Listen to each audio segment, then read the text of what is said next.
Last week at the Davos conference of the World Economic Forum, we saw some backlash about an apparent plan to introduce a green social credit system. What's it all about? Should we be worried? Let's have a look. Last week, as I discussed a little at the time, we saw the annual summit in Davos, where this year a reduced number, reportedly, of the great and the good, and almost certainly some of the less great and the less good, well, they gather and they talk wisdom.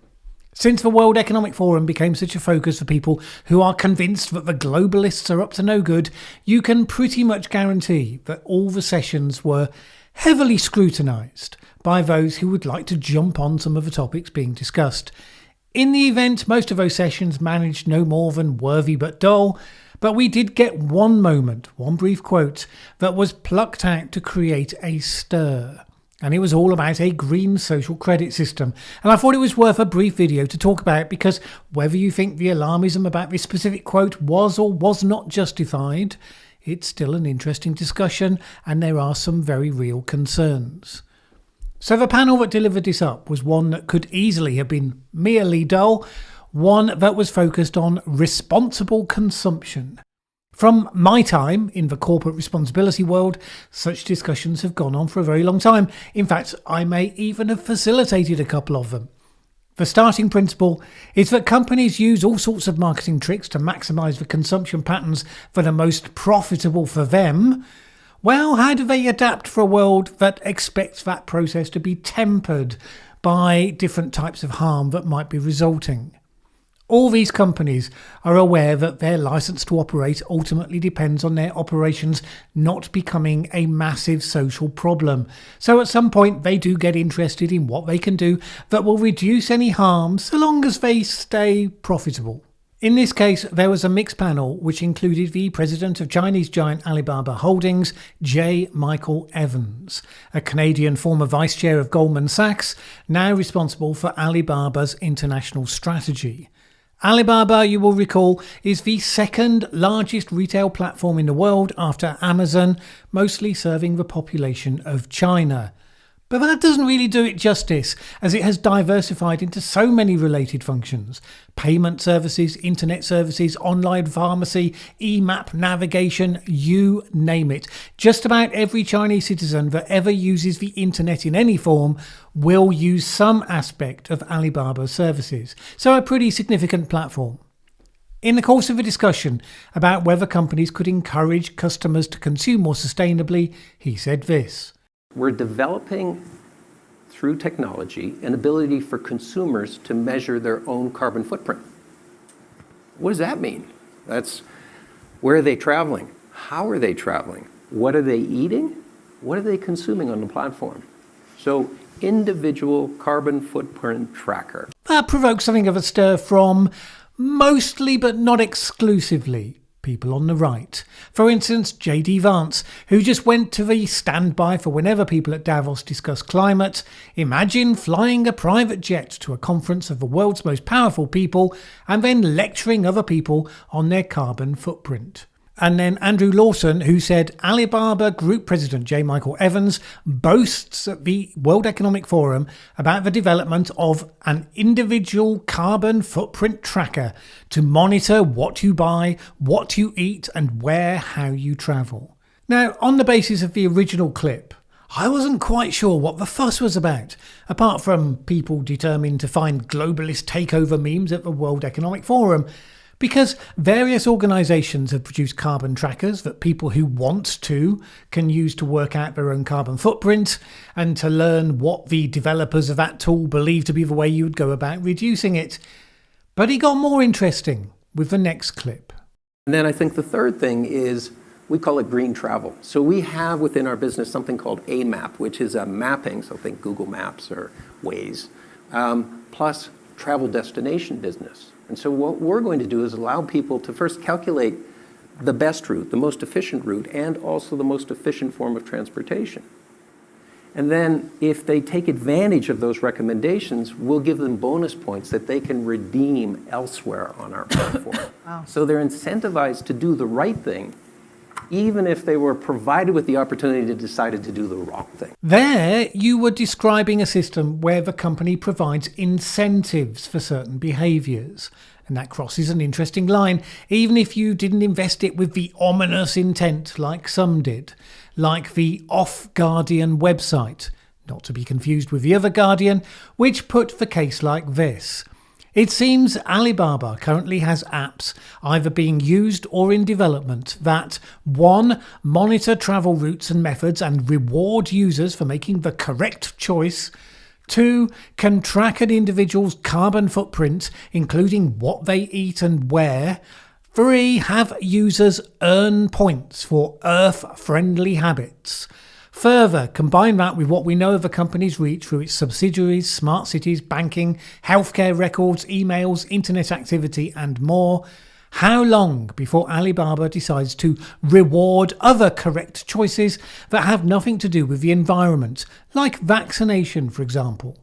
How long after that do they start punishing incorrect choices? That's the dystopia version, obviously, and we slip easily into imagining it.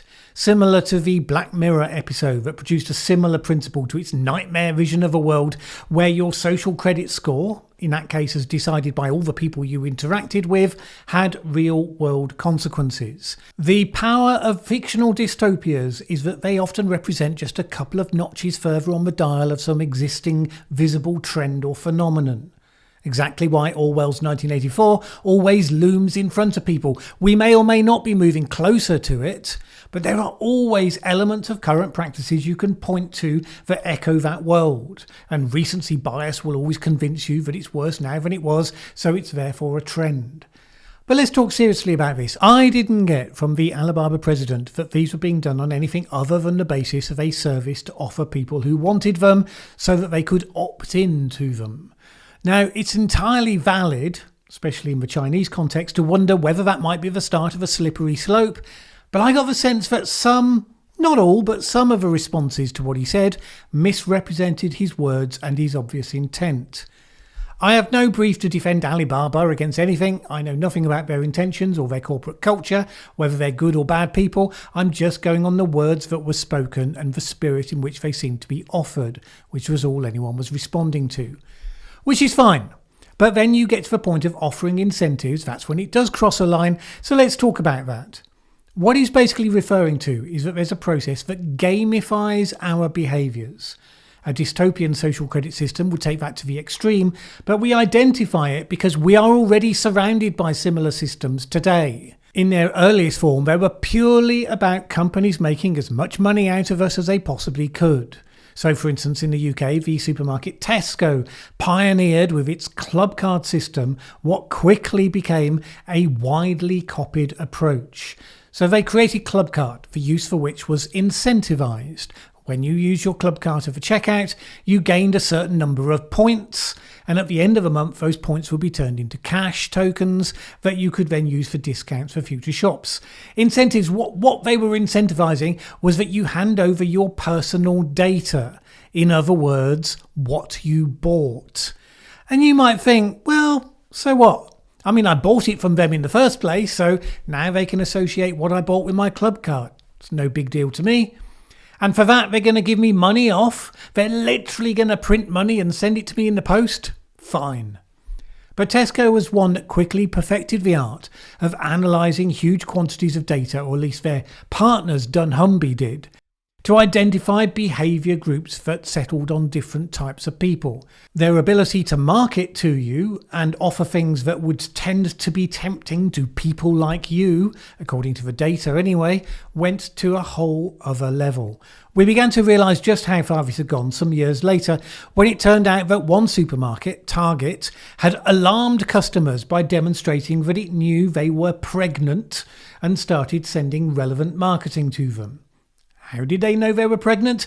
Because with big data analysis, there were certain patterns of changed behaviour that tended to come with pregnancy, well before the obvious stuff like buying baby clothes. Forbes gave the detail at the time. Take a fictional Target shopper named Jenny Ward, who is 23, lives in Atlanta, and in March bought cocoa butter lotion, a purse large enough to double as a diaper bag, zinc and magnesium supplements, and a bright blue rug. There's, say, an 87% chance that she's pregnant and that her delivery date is sometime in late August. The Target example became a national story because the company had done this for one teenage girl. Her parents hadn't been aware she was actually pregnant, and they then complained at the inappropriate marketing. And then finally she confessed that no, indeed she was pregnant.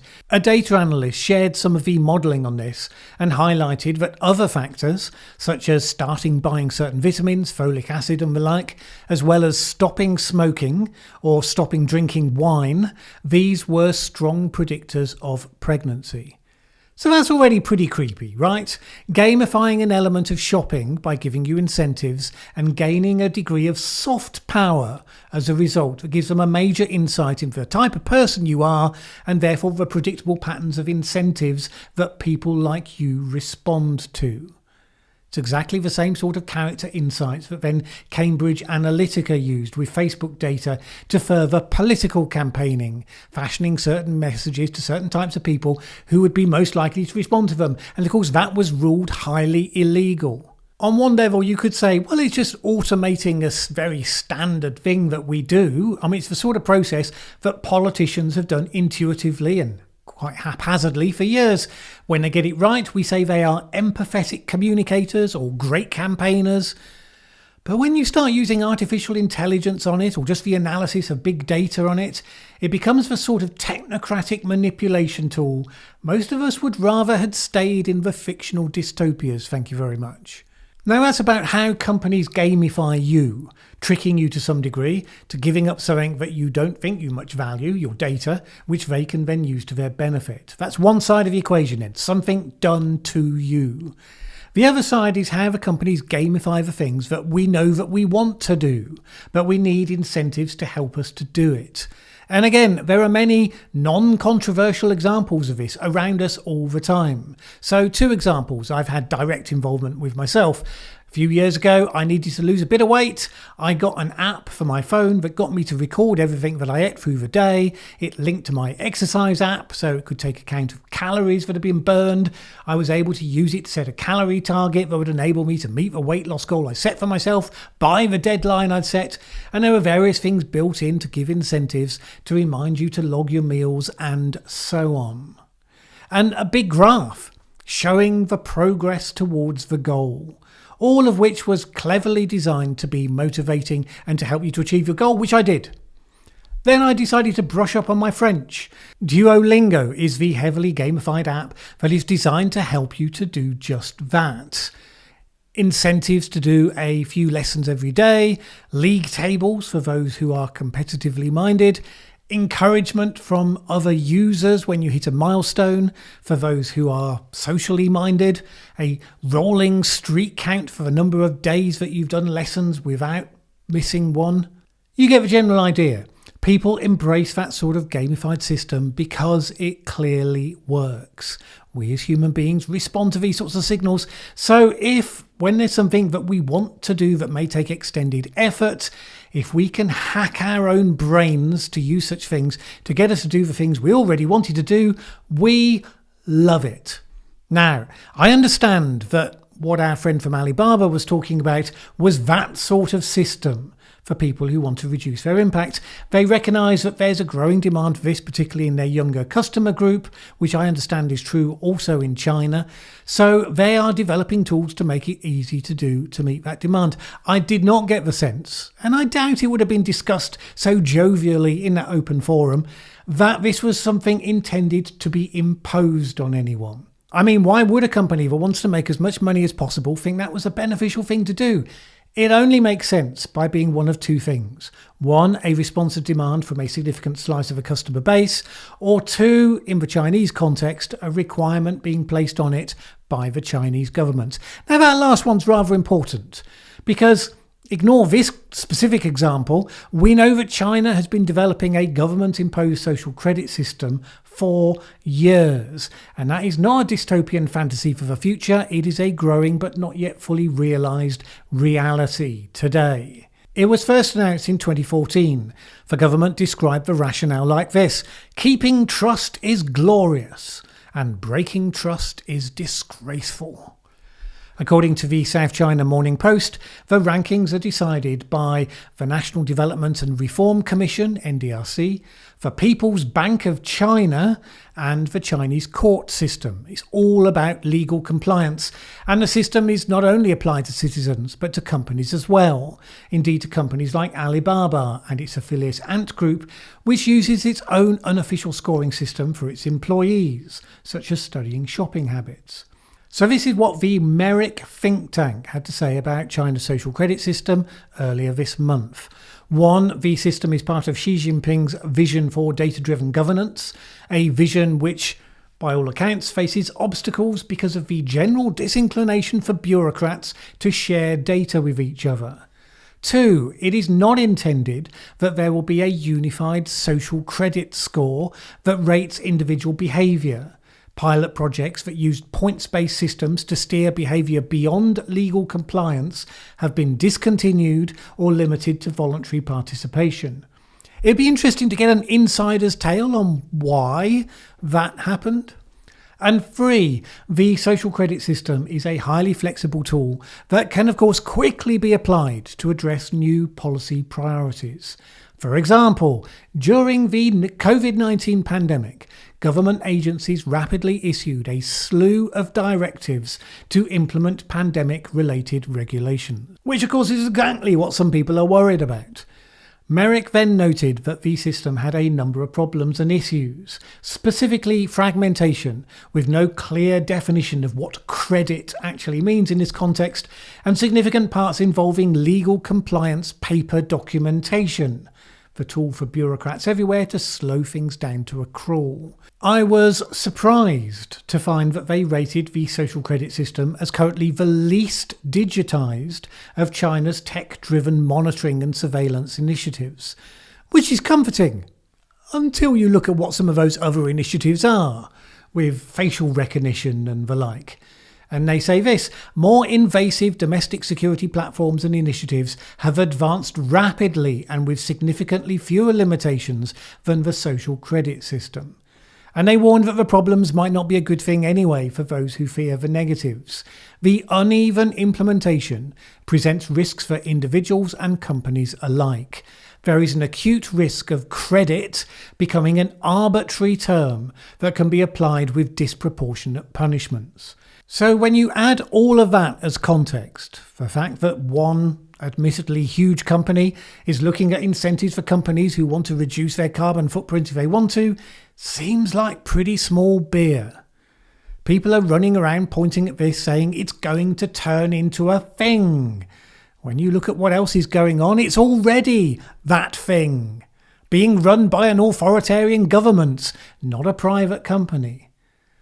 Of course, the real reason is that, as always, they don't really care what's happening elsewhere, certainly not in China. They want to point at the World Economic Forum and argue that what's being discussed there is there because they're planning to bring it here. So the Off Guardian puts it like this: and of course it won't just be China. If Alibaba is doing this, then Google, Amazon, Apple and the rest of them won't be far behind. Well, it depends what this is. Their dystopian version, with people being digitally coerced into doing the politically correct thing, realistically that doesn't happen outside of how China's doing it, a government framework. Providing tools for citizens to achieve their own desired goals, that's one thing. There are various versions of those tools already out there. They weren't remotely controversial when they were introduced. But, for instance, Amazon giving price incentives for greener buying rather than what people actually want, assuming that the two are different. Well, there's no evidence that they have any appetite for that. But, well, maybe they have. I mean, Jeff Bezos went to the edge of space. Maybe he caught religion. Maybe they do decide they want to do that. Well, if they get it wrong, they will simply open up space for a competitor to offer the thing that they're now disincentivizing. and that will be the beginning of their slow decline. I actually don't think that many of those politicians and commentators really think it's going to happen here. But it's an ongoing theme that lawmakers on the other side want to cram down on how you live your life, that they want to preach at you not to eat burgers and not to fly and all that stuff. And of course, there are plenty that do that. So pointing at something like this and implying that they, the magical other, they are planning to push this on you with technology, it's good for burnishing their credentials with their base. And the point is that billionaires at Davos, neither side loses points with their supporters for criticising them. That said, while I think that there are checks and balances in our society against these things getting out of control, there's plenty of evidence that such checks and balances do need to be there. The technocratic logic trends in the direction of authoritarianism. The authoritarian logic trends in the direction of using technology to manipulate people in ways that they won't even notice.